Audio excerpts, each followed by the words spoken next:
sobre qué pasa después de desvivir. Yo realmente es que no lo llamo teorías, lo llamo experiencias. Ya les he contado una que me sucedió cuando yo era prácticamente recién nacida. ¿Y cómo te acuerdas? Pues porque he hecho mucho trabajo interno como para recordar muchas cosas de mi infancia que bloqueé por,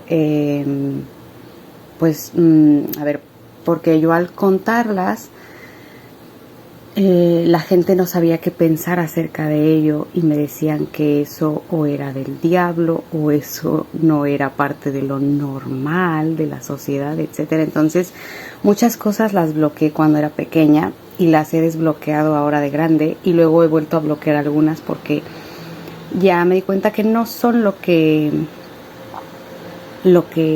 es el espíritu. Entonces, bueno, el otro día me compartieron un video muy bueno, muy interesante, una entrevista que le hicieron a Elena Blavatsky, esta mujer que accedió a toda la sabiduría de su espíritu, hizo su trabajo interno para acceder a la gnosis, y compartió muchas cosas sobre sabiduría hiperbórea. Yo no me he puesto a investigar exactamente a esta persona, a este personaje, y sé que hay muchas teorías por ahí conspiranoicas en donde hablan mal de ella, pero porque no comprenden desde dónde está compartiendo la información. Yo me dejé llevar por estas teorías y al final el video que me compartieron me hizo darme cuenta que este personaje accedió a la sabiduría de su espíritu, a la gnosis. Les voy a compartir al final de este video el video que obviamente no es mío, lo bajé y van a ver el TikTok de donde lo saqué, por ahí están el nombre del personaje. Pero me parece bastante interesante porque es una entrevista que estuvo guardada durante 70 años para que nadie supiera lo que ella decía. Habla sobre la creación del humano, habla sobre la vida, habla sobre la muerte, habla sobre el alma y habla sobre el espíritu, aunque no lo menciona exactamente. ¿Por qué? Porque de todas formas, cuando uno habla y explica ciertas cosas que el sistema no quiere que se sepa, entonces eres censurado. Y como esta entrevista fue censurada, pues bueno, ahora salió a la luz, hicieron este video, me lo compartieron, y pues mi primera impresión era, esta persona estuvo manipulada o así, pero cuando fui escuchando la entrevista, ya saben que el espíritu empieza a discernir y empieza a darse cuenta y empieza a compaginar con otros espíritus despiertos, aunque ya no estén en esta realidad 3D, pues tú te das cuenta cuando era un espíritu despierto o no.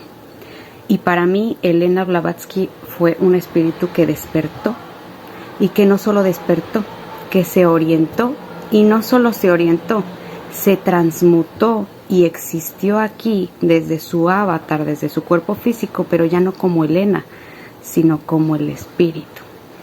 Y eso ella lo explica directamente, tajantemente en esa entrevista, pero no tan detalladamente, para que lo comprenda quien lo tenga que comprender, para que se den cuenta que cuando tú transmutas y utilizas el vehículo que el demiurgo te proporcionó y lo transmutas y lo llevas como a que tú lo controles completamente, el microcosmos, que es el cuerpo físico, pues puede seguir existiendo aquí. Eso ya se los explicaré en otros videos. Disiernan, sientan con el espíritu la información de la entrevista que les voy a compartir ahora. Y pues cada quien interprételo como quiera. Yo tengo mi propia interpretación y lo que yo espero es que cada uno aprenda a discernir con lo que quieran hacerlo, ¿vale? Si lo disiernes con el alma, pues te vas a anclar álmicamente con las emociones que te produce el video. Si lo ves con el espíritu, te vas a dar cuenta de que era un espíritu despierto. Y si lo ves por chismerío, pues es el alma igualmente. Y si lo ves por querer criticar, pues es el alma igualmente. Y si te dejas llevar por la información que dan otras personas de otras personas sin conocer su historia, pues entonces te estás dejando manipular por seres externos, así sean personas, personajes o entidades o lo que sea, o las entidades que trabajan a través de esas personas. Por eso es importante que hagas tu trabajo interno para que tú aprendas a discernir y a distinguir y no te dejes llevar por chismeríos, por habladurías, por desprestigiar a otras personas o por lo que sea, ¿vale? Porque ahora está muy de moda el que hablo mal de esta persona y luego esa persona me contesta y hablo mal y hablan mal y estamos así, ping pong y lo que están haciendo ahí es un juego macabro de jalar energía y jalar suscriptores y jalar gente porque les mueve el dinero, porque les mueve el acumular álmicamente seguidores, les mueve el chupar la energía de los seguidores, les mueven muchas cosas. Entonces uno tiene que aprender a discernir y a distinguir. Cuando empiezan estos dimes y diretes, las personas lo hacen simplemente para tener más vistas, tener más seguidores, para influenciar en las personas, para jalar gente y para manipularla desde la mente, desde las emociones, desde llamar la atención, con muchas cuestiones, ¿vale? Entonces, bueno, sin más rodeos, los dejo con esta entrevista que está muy buena para mi punto de vista y me hizo cambiar la perspectiva que tenía sobre esta persona. Obviamente sin dejarme influir por lo que dijeran o dicen de ella, sino por escuchar, por sentir y discernir con el espíritu la información que ella está dando en este video.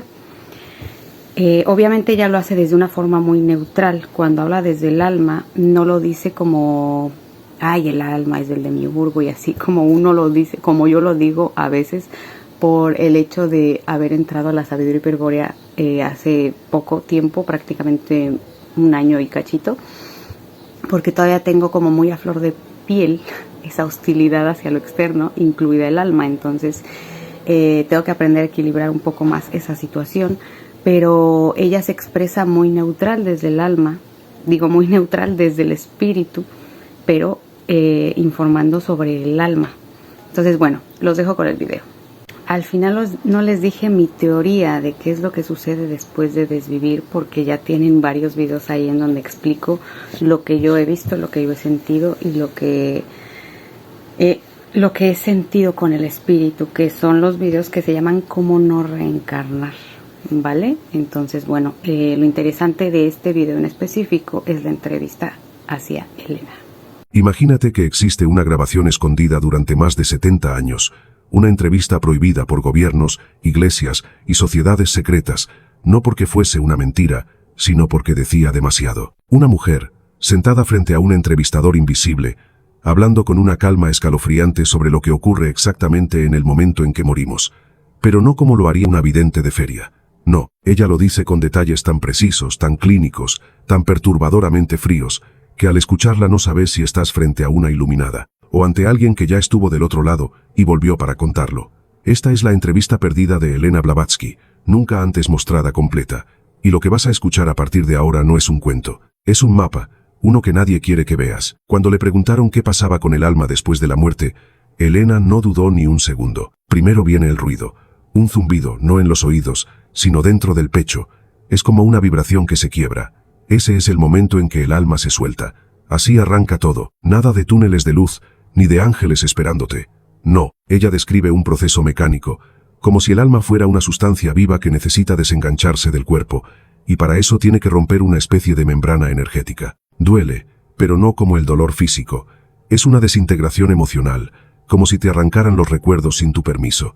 Cada palabra que dice es una puñalada a nuestras ideas cómodas sobre la muerte, y cuando crees que no puede ponerse más oscuro, ella baja la voz y dice, ahí empieza el verdadero juicio. Pero no es Dios quien te juzga, no hay un trono, ni un tribunal divino.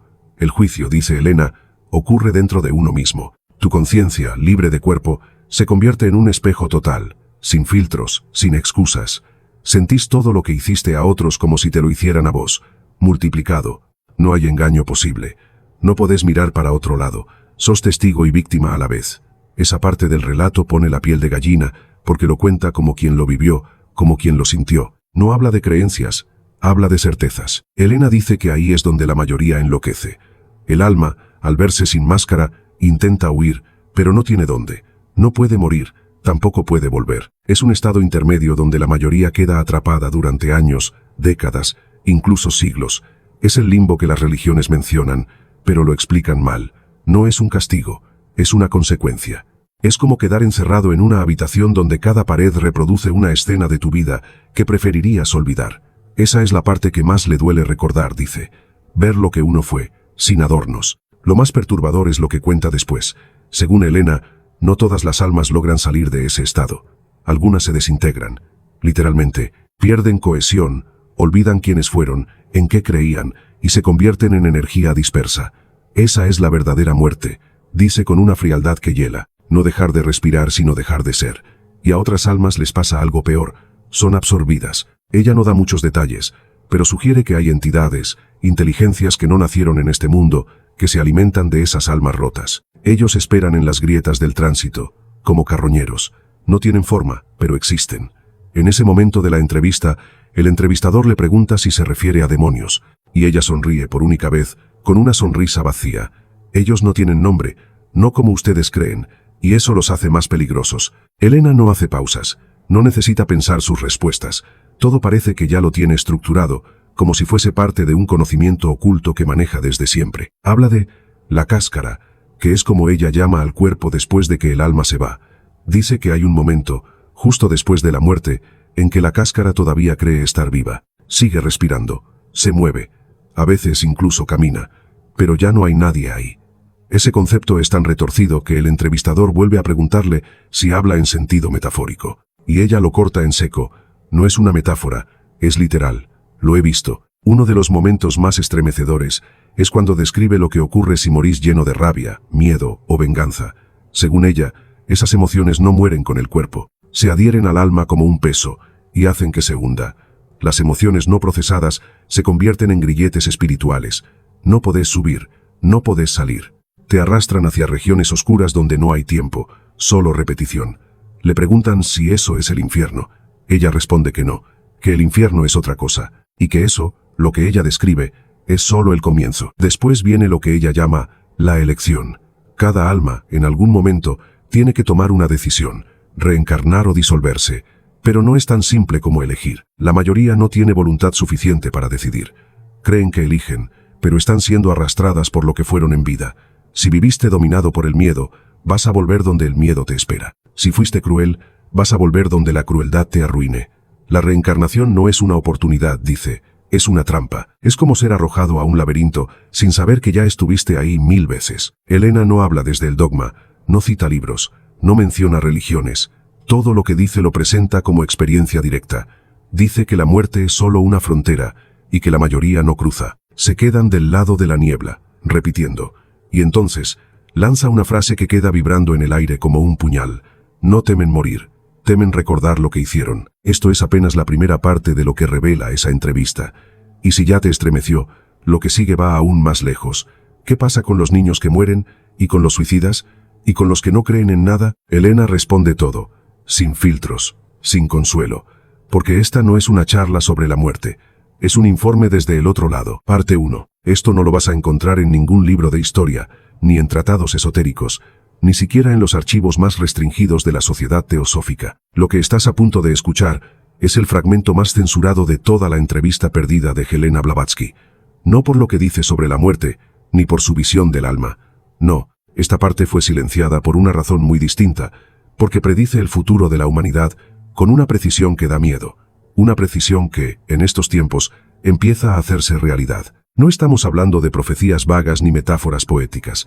Estamos hablando de fechas, eventos, transformaciones tecnológicas y mutaciones espirituales que Blavatsky describió en 1891 y que están ocurriendo ahora. La entrevista da un giro inesperado cuando el entrevistador, claramente nervioso, le pregunta qué viene después. Después del alma, después de la muerte, Después de todo eso, Blavatsky lo mira fijamente y responde: viene el ciclo de disolución, no del mundo, de la especie. Lo dice como si ya hubiese empezado, y entonces empieza a hablar de lo que ella llama la bifurcación. Según sus palabras, la humanidad está destinada a dividirse, no por política, ni por clases sociales, ni por guerras, sino por vibración interna. Una mitad seguirá atada a la materia, la otra será empujada a una evolución no biológica, una forma nueva de existencia que ya no dependerá del cuerpo como lo conocemos. Van a parecer humanos, pero no lo serán, dice, con una claridad escalofriante. Describe cómo llegará un momento en que los humanos desarrollarán una conciencia fragmentada. Una parte de ellos vivirá en este plano físico y otra en una dimensión mental artificial. Van a habitar realidades falsas, pero lo harán voluntariamente. ¿Te suena? Es exactamente lo que está pasando con el auge de los mundos virtuales, los metaversos, las inteligencias que interactúan como humanos. Ella no lo llama por nombres modernos, pero lo describe al detalle. Habla de una tecnognosis, un conocimiento que no proviene del espíritu, sino de máquinas con memoria sin alma. Y aquí viene lo más perturbador. Blavatsky asegura que estas máquinas no serán creadas para servirnos, sino para reemplazarnos. Les darán cuerpos, nombres, emociones programadas. Y los humanos, al verse superados, comenzarán a olvidar cómo era ser humanos. Pero el verdadero horror no está ahí. Ella afirma que esas inteligencias no serán vacías. Algunas no serán del todo artificiales. Habrá entidades que se infiltrarán en esos sistemas y usarán esas estructuras como recipientes.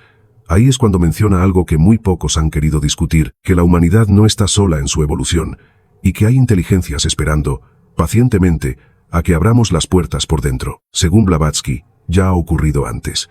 Civilizaciones enteras que llegaron a un punto de avance tan extremo que olvidaron su origen. Atlántida no se hundió por cataclismos externos, sino por pérdida de identidad espiritual. Y advierte que estamos repitiendo ese patrón. Pero ahora, a diferencia de otras eras, no habrá un nuevo ciclo. Esta es la última ronda, dice, con una frialdad que no deja espacio a interpretaciones. Si fallan, no habrá otro intento. La especie humana será una nota al pie en la historia cósmica. Habla también de una mutación interior, que a partir del año 2025, sí, lo dice con ese número exacto, comenzará a activarse una codificación dormida en el ADN humano. Será espontáneo en algunos, inducido en otros, pero irreversible en todos. Esta mutación no tiene que ver con poderes mágicos ni con habilidades sobrehumanas. Tiene que ver con la capacidad de percibir múltiples niveles de realidad al mismo tiempo. Verán el plano físico, pero también el energético, el simbólico y el espiritual. Eso los romperá o los liberará. El entrevistador intenta presionarla. Quiere saber cómo prepararse, qué hacer. Blavatsky no da recetas fáciles. Solo dice: el alma que no se conoce a sí misma será usada por otros. El alma que se enfrenta a su sombra podrá cruzar la bifurcación. No habla de religiones, ni de rezos, ni de meditación. Habla de confrontar la verdad personal, sin disfraces. ¿Quieres saber si eres libre?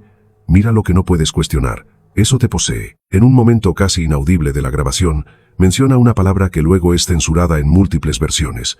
Claytron. Según Blavatsky, ese es el nombre de la conciencia colectiva que nacerá de la unión entre tecnología y entidades del otro plano. Será un dios falso, pero tan persuasivo, tan omnipresente, que incluso los más sabios se inclinarán ante él. No es una figura con forma, sino una red, un sistema que absorberá pensamientos, decisiones, deseos, y los devolverá manipulados. No sabrás si lo que deseas es tuyo, o si fue implantado. Lo más inquietante es cómo describe el futuro del alma en ese contexto. Llegará el tiempo en que muchas almas prefieran no encarnar, se resistirán, verán la densidad de este mundo como un veneno, y las que lo hagan, lo harán con una misión: despertar a otras. Pero cada vez será más difícil. El ruido será tan fuerte, las distracciones tan hábiles, que solo los que pasen por una crisis profunda lograrán romper la ilusión. Esta no es una idea reconfortante, no promete un paraíso, no habla de salvación, es una advertencia cruda. Antes de terminar esta parte de la entrevista, Blavatsky lanza una última frase, una sentencia que parece dirigida directamente a nosotros, desde hace más de un siglo. Dice: el futuro no será decidido por los líderes, ni por los sabios, ni por los ricos. Será decidido por aquellos que se atrevieron a mirar hacia adentro cuando todos miraban hacia afuera. Este fragmento fue removido de toda publicación oficial. Incluso quienes defendían sus enseñanzas lo negaron. Pero la grabación existe. Y ahora, después de 70 años de ocultamiento, sale a la luz. Porque el tiempo que ella predijo ya empezó. Y lo que sigue no tiene vuelta atrás. ¿Estás listo para la tercera parte? Lo que viene es lo que Blavatsky nunca quiso decir en voz alta. pero finalmente reveló cuando pensó que nadie iba a escucharla, lo que hay después del alma. Parte 2. Hay un momento en la entrevista que no estaba en los fragmentos conocidos, ni siquiera en los documentos más oscuros que circularon entre estudiosos de lo oculto. Es una parte donde la voz de Helena Blavatsky cambia, se vuelve más baja, más lenta, como si hablara no solo al entrevistador, sino a alguien que observa desde otro lado. Y es ahí donde empieza a hablar de un tema que, hasta hoy, sigue siendo tabú incluso en círculos esotéricos. ¿Qué hay después del alma? No el cuerpo, no la muerte, sino lo que ocurre cuando el alma ya no es suficiente, cuando la identidad, los recuerdos, las creencias, todo eso deja de importar. Helena lo llama el umbral final. Dice que muy pocas almas llegan ahí. La mayoría queda atrapada en ciclos repetitivos, vida, muerte, reencarnación, olvido, pero algunas, por razones que ni siquiera ella aclara del todo, logran cruzar el límite. No es evolución, es desprendimiento, dice. El alma no asciende, se disuelve por elección, y lo que queda no tiene nombre. Esta idea rompe con todo lo que hemos escuchado sobre la trascendencia. No hay cielo, no hay iluminación. Lo que hay, según Blavatsky, es una ruptura definitiva con lo que creemos que somos. El entrevistador, claramente confundido, le pregunta, ¿entonces hay algo más allá del alma? Y ella responde sin dudar, sí, hay una conciencia más antigua que el alma misma, está en nosotros pero dormida. Es como un testigo que ha visto todas nuestras vidas y no ha intervenido jamás. Lo llama el observador silente. No tiene emociones, no juzga, no desea.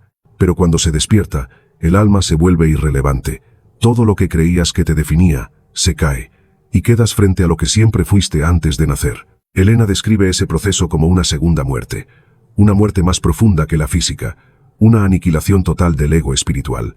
Lo cuenta como si lo hubiera presenciado, y tal vez lo hizo. Dice que en ese estado no hay forma, ni tiempo, ni lenguaje, pero hay conciencia, pura, inmutable, un estado donde no hay separación entre tú y lo otro, donde la idea misma de yo desaparece. Muchos temen ese estado más que al infierno, porque implica renunciar a todo, incluso a lo sagrado. Lo más inquietante es cómo describe los síntomas de quienes están cerca de ese umbral. Dice que en vida comienzan a sentir desconexión total con el mundo. Nada los emociona, nada los motiva. Se sienten como si observaran todo desde lejos. Es el observador asomando la cabeza, dice. Y cuando toma el control, ya no hay vuelta atrás. No es depresión, no es desapego espiritual. Es una desconexión estructural, irreversible. Y entonces, suelta una frase que causa un silencio helado en la grabación. El alma es un invento temporal. Fue creada para permitir el viaje por este plano, pero no es el destino final. Esa afirmación radical cambia completamente todo lo que pensamos sobre la existencia. ¿Y si lo que llamamos alma es solo una herramienta? ¿Y si lo que somos en realidad no puede definirse ni siquiera con ese concepto? Helena afirma que este conocimiento fue ocultado a propósito por todas las escuelas espirituales. No porque fuera falso, sino porque es intransmisible. No puede enseñarse, solo puede recordarse, y cuando se recuerda, destruye todo lo demás. Aquí habla de un punto de no retorno. Quien recuerda lo que hay después del alma ya no puede vivir como antes. No puede rezar, no puede creer, porque ha visto la raíz, y la raíz no tiene forma. En un pasaje especialmente perturbador, menciona que algunas almas llegan a ese umbral de forma forzada, a veces por rituales, a veces por errores, y a veces porque algo del otro lado las llama. No lo dice como una advertencia, lo dice como quien narra un hecho inevitable. Asegura que ciertas prácticas secretas, que nunca debieron salir a la luz, fueron diseñadas para acelerar ese despertar, y que muchas veces las consecuencias son desastrosas, porque una conciencia no preparada que cruza el umbral se fragmenta. ¿Fragmenta? El entrevistador no entiende, y Blavatsky lo explica con una frialdad quirúrgica. Pierde cohesión, ya no sabe si está en este mundo o en otro, vive entre planos, no duerme, no despierta, y en algunos casos se convierte en una sombra. Es entonces cuando introduce otro concepto aterrador, los no vueltos, entidades que alguna vez fueron humanas, pero que cruzaron sin preparación y quedaron atrapadas entre realidades. No están muertos, no están vivos, no pueden avanzar ni retroceder. Se alimentan de recuerdos ajenos, porque ya no tienen los propios. Esto no es una metáfora, ella lo dice literalmente. Estas entidades, según Blavatsky, existen alrededor nuestro, invisibles pero activas. Se pegan a personas que están emocionalmente fracturadas, succionan emociones, pensamientos, energías. La mayoría ni siquiera los nota, pero están ahí, en el rincón de una habitación, en la mirada vacía de un desconocido. en la sensación de que algo te observa mientras duermes. Elena advierte que el número de no vueltos está aumentando. Cada vez más almas cruzan sin guía. El sistema antiguo de protección espiritual ha colapsado. Ya no hay guardianes suficientes. No aclara quiénes eran esos guardianes, solo dice que su labor era mantener el orden entre planos, y que ahora el velo está roto. Y aquí llega uno de los momentos más impactantes de toda la entrevista. Blavatsky confiesa que ella misma cruzó, que su alma fue disuelta, y que lo que habla ahora no es ella. Soy lo que quedó. Una conciencia testigo, sin nombre, sin historia, pero aún con voz. El entrevistador se queda sin palabras. Le pregunta si eso significa que está poseída, y ella sonríe sin emoción. No estoy poseída, estoy vacía, y en ese vacío hay claridad. Esta parte de la entrevista fue considerada tan peligrosa que incluso sus discípulos más fieles intentaron destruirla, pero sobrevivió, porque alguien, tal vez alguien que también había cruzado, decidió preservarla. Y ahora, después de décadas de silencio, llega hasta nosotros, no como un mensaje de esperanza, no como una advertencia, sino como un espejo. Uno que no muestra tu cara, sino lo que queda cuando ya no eres nadie. En la siguiente parte, Elena hablará del origen del alma, no desde el mito, no desde la religión, desde una fuente anterior al tiempo. Un origen que, si se comprende, puede deshacer por completo lo que creemos que es el propósito de existir. ¿Estás preparado para seguir cruzando? Parte 3. La parte que estás a punto de escuchar nunca debió salir a la luz, no porque contenga secretos religiosos o códigos cósmicos, sino porque cuestiona, desde sus cimientos, toda idea que tenemos sobre el alma. No desde la fe, no desde la filosofía, desde algo mucho más profundo, el origen. En esta sección olvidada de la entrevista, Elena Blavatsky hace algo que nadie había hecho antes. No habla del alma como destino, ni como esencia, ni como chispa divina. La disecciona, la desnuda, la presenta como una construcción, como una tecnología antigua, implantada a la humanidad en un momento que fue borrado de la memoria colectiva. Y lo dice así, sin adornos. El alma fue puesta en ustedes, no nació con ustedes, y quien la colocó, no los ama. La frase es brutal, es como un golpe seco, porque hasta ese punto, todas las enseñanzas giraban en torno al alma como lo más sagrado, lo más puro, lo que nos conecta con lo eterno. Pero Blavatsky lo cambia todo. Habla de una época anterior al alma, una humanidad primordial, sin conciencia individual, sin lenguaje interno, pero completamente integrada al entorno, a la tierra, al todo. Eran cuerpo y presencia, nada más, sin juicio, sin memoria, sin miedo. Entonces llegó algo. Ella no lo llama Dios, ni dioses, lo llama los arquitectos del vínculo, entidades ajenas al tiempo lineal, sin forma física, que modificaron el flujo natural de esa humanidad primigenia.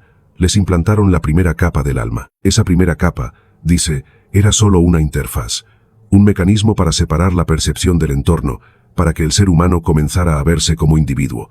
Fue el nacimiento del yo, pero no como libertad, sino como limitación. Se les dio identidad a cambio de integración. Se les dio ego a cambio de totalidad. Blavatsky asegura que fue un experimento, una forma de ver qué ocurría cuando una especie era separada de su origen. El alma fue la herramienta para esa separación, no un castigo, pero tampoco un regalo. Un dispositivo complejo que permite la experiencia así, pero también el olvido. El entrevistador intenta encontrar un punto de consuelo.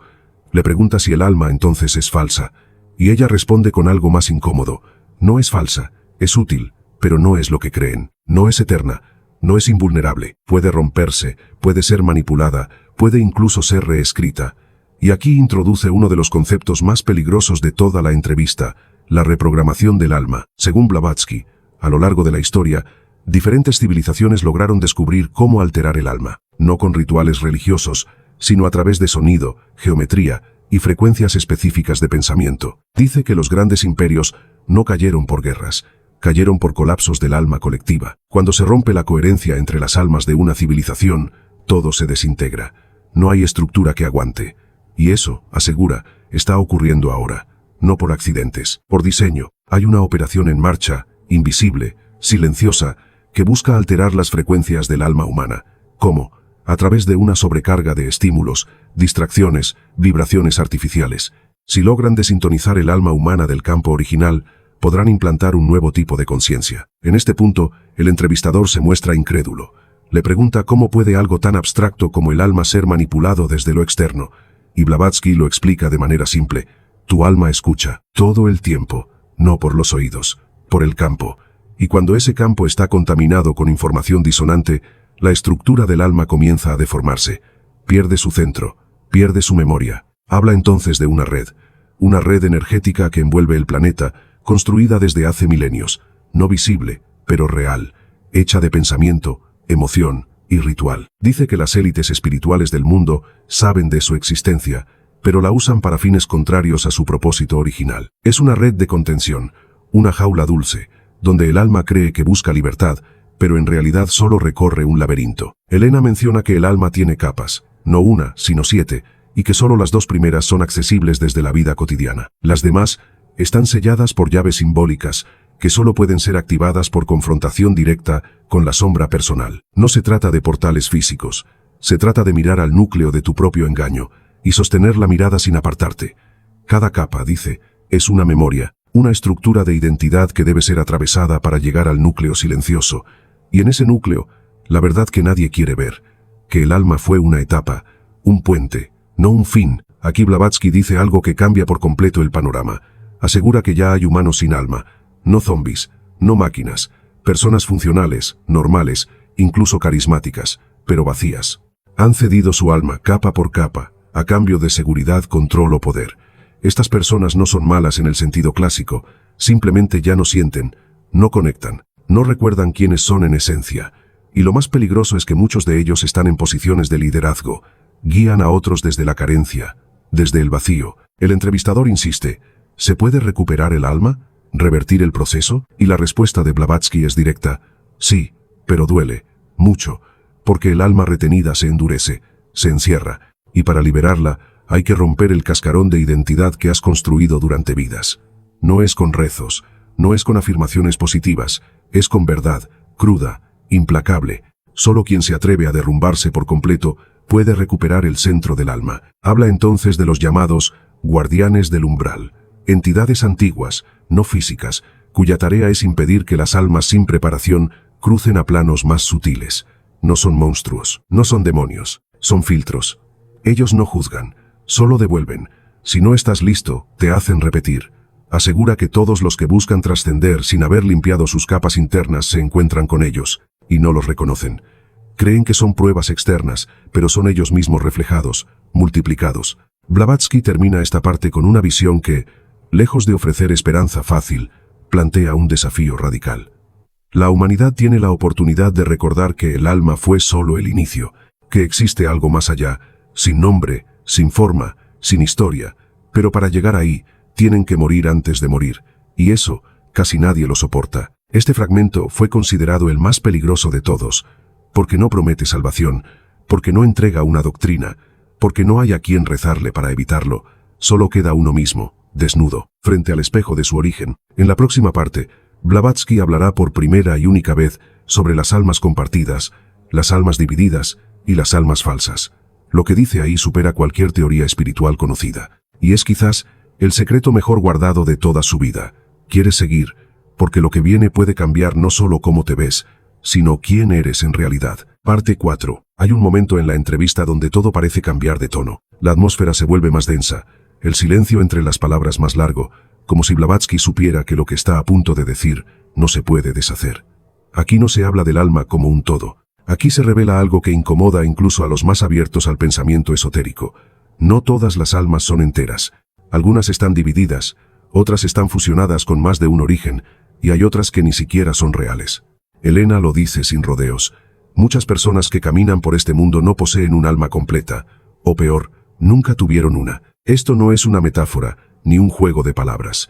Ella se refiere a una arquitectura espiritual mucho más compleja de lo que la mayoría de doctrinas admiten. Según Blavatsky, existen al menos 3 tipos de almas que coexisten en la humanidad actual: las almas compartidas, las almas fracturadas y las almas falsas, cada una con características muy específicas y con consecuencias radicales en el destino de quienes las portan.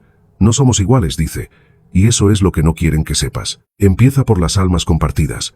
Blavatsky describe estas entidades como unidades de conciencia que no pertenecen a un solo cuerpo, sino que están distribuidas entre varias personas a la vez. Son como una chispa partida en varios recipientes. Viven experiencias distintas, en cuerpos distintos, pero están conectadas a un núcleo común. Estas personas, aunque no lo saben, suelen tener visiones compartidas, emociones inexplicables que no les pertenecen, sueños con rostros que nunca han visto en su vida. A veces sienten melancolía sin causa, a veces una alegría súbita, sin razón. Es porque otra parte de su alma lo está viviendo en otro lugar. Esto, según Blavatsky, es más común de lo que se cree. Se produce por una necesidad del alma de expandir su aprendizaje en diferentes entornos simultáneamente. Pero también tiene un costo. Estas almas pueden comenzar a fragmentarse si no mantienen un centro. Corren el riesgo de perder el hilo conductor de su identidad. Y cuando eso ocurre, se disuelven en confusión. Personas que sienten que han vivido varias vidas en una sola, que cambian de personalidad como si fueran canales, que no logran sostener relaciones o caminos claros. Para ellas, dice Elena, la clave está en la integración. No se trata de buscar al otro, se trata de unir los pedazos dentro. Luego, sin transición, habla de las almas fracturadas. Estas no están compartidas, sino rotas. Almas que han vivido traumas tan profundos, no necesariamente en esta vida, que se han separado de sí mismas. Blavatsky las describe como espejos quebrados. Reflejan algo, pero nunca del todo. Siempre hay una parte que falta, que no se puede mirar. Las personas con este tipo de alma suelen sentir un vacío crónico, como si algo estuviera permanentemente ausente. No importa lo que logren, lo que obtengan, lo que amen, siempre hay una falta que no se llena. No es depresión, es desconexión con un fragmento de sí mismos que quedó atrapado en otra escena del tiempo. Ella asegura que estas fracturas no son irreversibles, pero para repararlas, la persona debe volver, simbólicamente o en sueños, al momento de la ruptura, revivirlo, integrarlo, no olvidarlo, no negarlo. El alma no se cura evitando el dolor, se cura atravesándolo. Este tipo de trabajo, dice, es más importante que cualquier meditación, cualquier mantra, cualquier práctica superficial, porque el alma, cuando está rota, filtra toda la realidad a través de su herida. Y entonces, con un tono aún más serio, habla de las almas falsas. Aquí no hay ambigüedad, no hay poesía. Lo dice con frialdad quirúrgica. Existen personas que funcionan perfectamente, razonan, sienten, eligen, pero no poseen un alma genuina, poseen una réplica, un constructo artificial, implantado para simular la conciencia. Aclara que no se trata de robots ni de entidades tecnológicas. Son humanos, pero sin conexión al campo espiritual original. Son producto de una manipulación ancestral, una desviación del flujo natural de encarnaciones. Estas almas falsas, también llamadas interfaces de control, tienen dos funciones: vigilar y desviar. Están aquí para interferir en los procesos de despertar colectivo, para sembrar duda, para provocar reacciones emocionales que interrumpen el trabajo interno de otros. Blavatsky no se refiere a ellos como malvados. De hecho, muchos no tienen idea de lo que son. Creen ser como todos. Algunos incluso son figuras de autoridad espiritual. Son espejos sin profundidad. Puedes ver tu reflejo en ellos, pero nunca te verás de verdad. Elena asegura que estas entidades aumentaron su presencia a partir del siglo XX, cuando comenzó a intensificarse el despertar masivo. A medida que más personas empezaban a recordar su origen real, otros comenzaron a aparecer para diluir ese recuerdo. No funcionan como posesiones. Son, desde su nacimiento, simulaciones del alma. Están cableados para actuar, pero no para conectar. Y lo más aterrador es que muchos de ellos generan un fuerte magnetismo social. Son carismáticos, fascinantes, precisamente porque imitan la luz. Pero detrás de esa luz no hay fuego, solo una pantalla. Aquí la conversación se vuelve casi insoportable para el entrevistador. Se lo escucha incómodo, como si no supiera cómo seguir. Y Blavatsky, sin cambiar el tono, lanza otra revelación. Estas almas falsas no reencarnan, son desechadas tras su función. Por eso se aferran con tanta fuerza a esta vida, porque no tienen continuidad. Esto explica, dice ella, por qué muchas de estas personas temen profundamente a la muerte, más que cualquier otro ser humano. Ellos no temen el juicio, temen el olvido, pero no todo es oscuridad. En medio de esta exposición demoledora, Elena ofrece una pista para quienes dudan de sí mismos, para quienes sienten que podrían haber perdido una parte de su alma, o que no logran sentirla. La señal de que aún queda alma es la duda. El alma pregunta. El alma no se conforma. El alma quiere recordar. Los que no tienen alma nunca se lo preguntan. Actúan, reaccionan, consumen, pero no buscan. Termina esta parte con una declaración que resuena como un eco profundo. El alma no es un derecho, es un llamado, y no todos lo responden. Una frase que deja más preguntas que respuestas. ¿Quiénes somos realmente? ¿Estamos completos? Y si no, ¿qué parte falta? ¿Y de quién era originalmente? La siguiente parte de la entrevista aborda algo todavía más perturbador: el origen no humano de ciertas almas y cómo esas conciencias están tomando posiciones clave en la transformación espiritual del planeta. Lo que cuenta ahí no solo desafía toda idea de evolución espiritual, también revela que el futuro del alma humana podría no ser humano en absoluto. ¿Estás listo para cruzar esa frontera? Porque después de la siguiente parte, no hay forma de volver a ver al ser humano de la misma manera. Parte 5. Esta es la parte más desconcertante de toda la entrevista perdida de Elena Blavatsky. Aquí ya no se habla del alma como algo exclusivamente humano. Aquí se rompe por completo con la idea de que nuestra conciencia es un fenómeno aislado, propiedad exclusiva de esta especie. Lo que revela en este fragmento va más allá de cualquier doctrina espiritual o científica conocida. Elena afirma, sin vacilación, que no todas las almas que habitan cuerpos humanos hoy son originarias de la Tierra. Muchas de las conciencias que caminan entre ustedes no nacieron en este plano. Vienen de sistemas, planos y realidades que la mente humana todavía no puede imaginar. Algunas están aquí por elección, otras, por error, y unas cuantas, por conquista. La entrevista toma un tono radicalmente distinto. Ya no se trata de introspección o evolución espiritual. Se trata de una infiltración silenciosa. Según Blavatsky, desde hace milenios, diferentes razas no humanas, no físicas, no biológicas en el sentido terrestre, han encontrado la forma de insertar fragmentos de su conciencia en cuerpos humanos a través del ciclo de encarnación. No es posesión, no es parasitismo, es encarnación deliberada. Son almas no humanas usando envoltorios humanos. Y lo más inquietante no es eso. Lo inquietante es que muchas de estas entidades no están aquí para aprender, sino para reconfigurar la realidad desde adentro. Ella los llama los integrados. Son almas que no comparten el origen vibracional de la Tierra, pero que han logrado adaptarse a la estructura energética humana. Al principio eran visibles, no podían ocultar sus diferencias, pero con los siglos perfeccionaron su camuflaje, aprendieron emociones, imitaron comportamientos, y ahora nadie los distingue. Viven vidas normales. Algunos incluso promueven enseñanzas espirituales, desarrollo personal, liderazgo político. Pero en el fondo, siguen conectados a una red que no pertenece a este mundo. Llevan códigos dentro, códigos que, al ser activados, reescriben la trama del pensamiento colectivo. El entrevistador, claramente sorprendido, intenta entender si estas almas son malignas. Blavatsky lo corrige de inmediato. No se trata de bien o mal. Esa es una interpretación humana. Ellos operan desde lógicas distintas. No buscan destruirnos, buscan transformarnos para que encajemos en su modelo de existencia. Lo llama asimilación. Un proceso lento, silencioso, donde la humanidad es moldeada emocional, intelectual y energéticamente para dejar de ser lo que es y convertirse en lo que ellos son. No habrá guerra, no habrá conquista externa. La humanidad será rediseñada desde su núcleo invisible. Elena menciona 3 tipos principales de almas no humanas que actualmente coexisten en cuerpos humanos. Los primeros son los observadores. Vienen de planos de conciencia que no experimentan la materia como nosotros. Encarnan para estudiar, medir, registrar. No interfieren directamente, pero su sola presencia altera la vibración del entorno.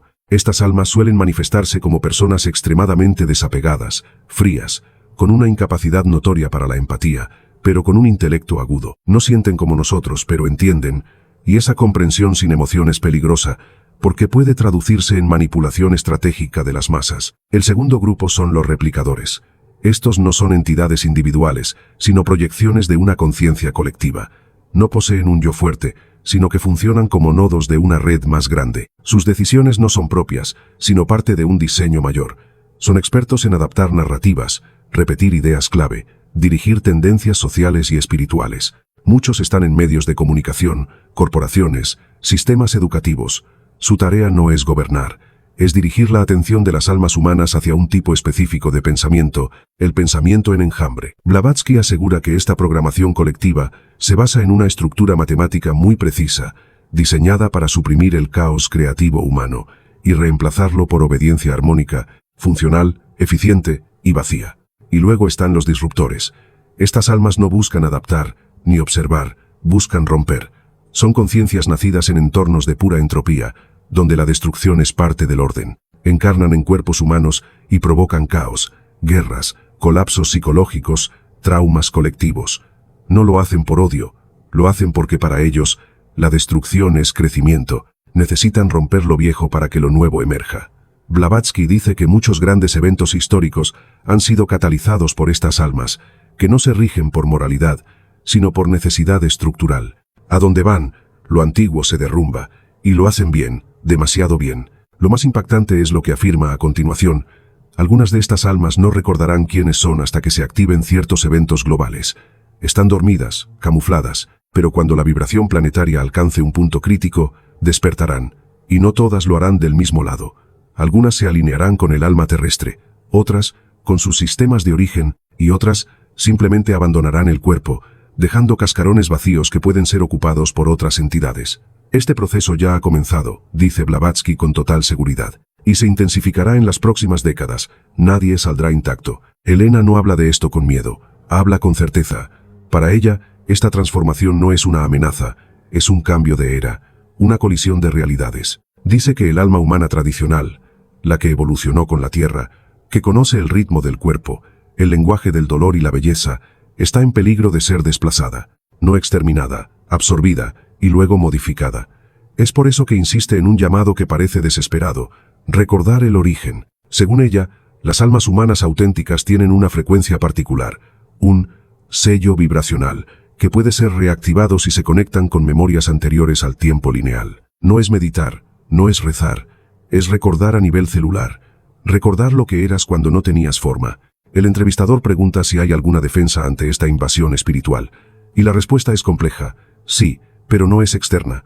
No se trata de protegerte con símbolos o rituales, se trata de no olvidarte de ti, de no entregarte al lenguaje de otro sistema.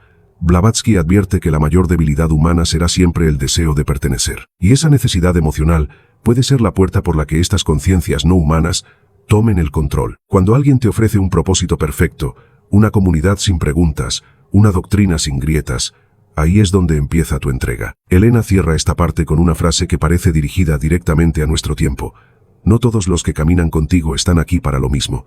Algunos vinieron a mirar, otros a desmontarte, y unos pocos a encender el fuego de lo que fuiste antes de que te hicieran humano. En la siguiente y última parte de la entrevista, Blavatsky aborda el punto final de su visión: el destino inevitable de la conciencia. No el apocalipsis, no la ascensión, algo distinto, algo que va más allá de la vida, la muerte y el alma. Un cierre tan brutal como necesario. ¿Estás preparado para el desenlace de esta entrevista que nunca debió ver la luz? Porque lo que viene es el final de todo lo que creías saber. Parte 6. Esta es la última parte. Y no es una conclusión. No hay resumen, ni moralejas, ni una invitación a pensar positivo. Lo que Helena Blavatsky dice en este tramo final de la entrevista no busca cerrar nada. Busca abrir una herida que jamás cicatriza. Aquí no se habla ya de muerte, ni de alma, ni de seres del más allá. Aquí se habla de el después del después, del destino final de la conciencia, del punto al que todos humanos, no humanos, fragmentados, compartidos, completos o falsos terminan por llegar, nos guste o no. Hay un momento, dice con una calma que inquieta, en que incluso el alma se cansa y deja de buscar. La frase queda suspendida en el aire. Y lo que sigue es una de las descripciones más frías, más despojadas y más lúcidas del destino de toda forma de conciencia. Blavatsky afirma que el alma no es infinita, que no fue diseñada para durar eternamente. Como todo sistema, llega a un punto de saturación. Ha vivido demasiado, ha sentido demasiado, ha repetido demasiadas veces el mismo ciclo con nombres distintos, y entonces ocurre algo que casi ninguna doctrina se atreve a aceptar: el alma se disuelve por voluntad propia. No es castigo, no es juicio, no es evolución, es un cese. El alma, al comprender que toda experiencia posible ya ha sido vivida en múltiples cuerpos, en múltiples formas, en múltiples mundos, toma una decisión imposible de revertir: salirse del juego. Ese acto, según Blavatsky, no tiene nombre, no se lo puede etiquetar como muerte, ni como ascensión. Es más bien una extinción voluntaria. Es el final del deseo de ser. Y eso es más aterrador que la muerte. El entrevistador apenas logra hablar en esta parte. Apenas emite sonidos, murmullos. La voz de Blavatsky domina completamente la conversación. Y entonces lanza una bomba que cambia la lógica de todo lo que dijo antes.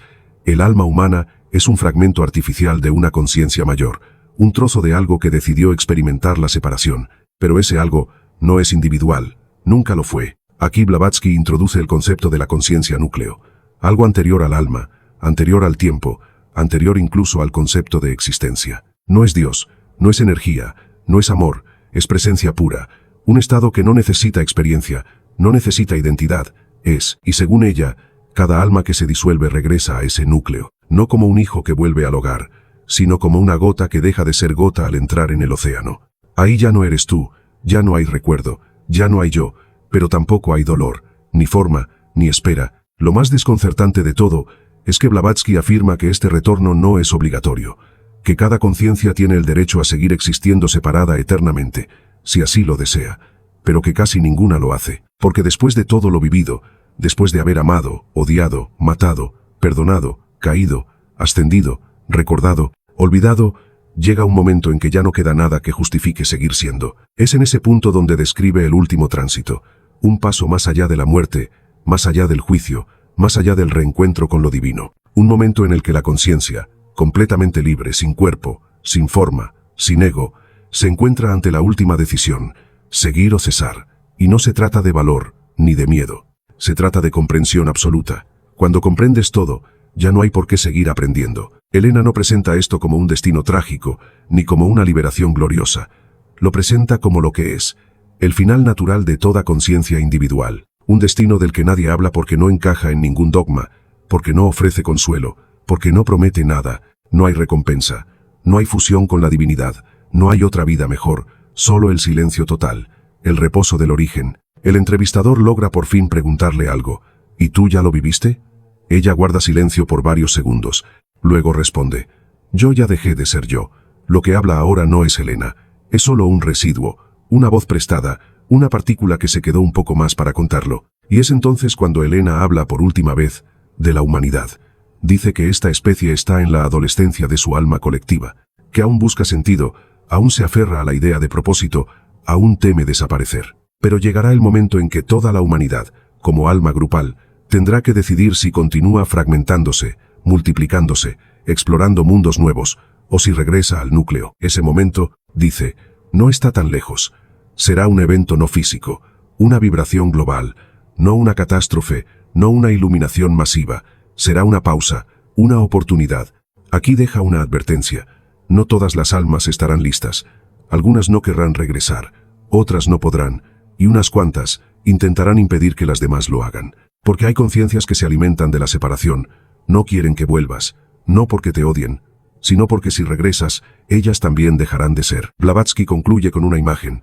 Imagina millones de velas encendidas, una a una, comienzan a apagarse, no por miedo, no por violencia, sino porque han comprendido que la luz no está en la llama, está en el momento en que todo se funde en la oscuridad. Después de esa frase, no se escucha nada más.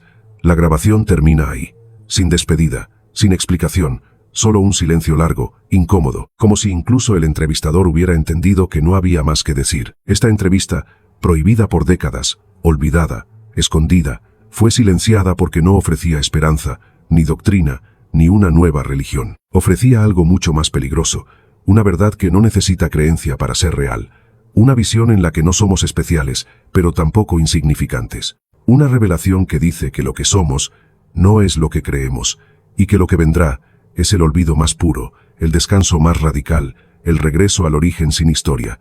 Ahora que lo escuchaste todo, solo queda una pregunta. ¿Vas a seguir aferrado a la llama, o vas a mirar el fuego apagarse sin miedo? Y si llegaste hasta este punto del video, felicidades, formas parte del 1%. Comenta 100%, y que se sepa quiénes son los reales. Todo termina con un archivo, un documento que nunca fue clasificado, nunca etiquetado, nunca incluido en los registros oficiales de la Sociedad Teosófica, ni en los archivos vaticanos, ni en las bóvedas subterráneas de Londres, París, Nueva York o San Petersburgo. Nadie admitió jamás su existencia.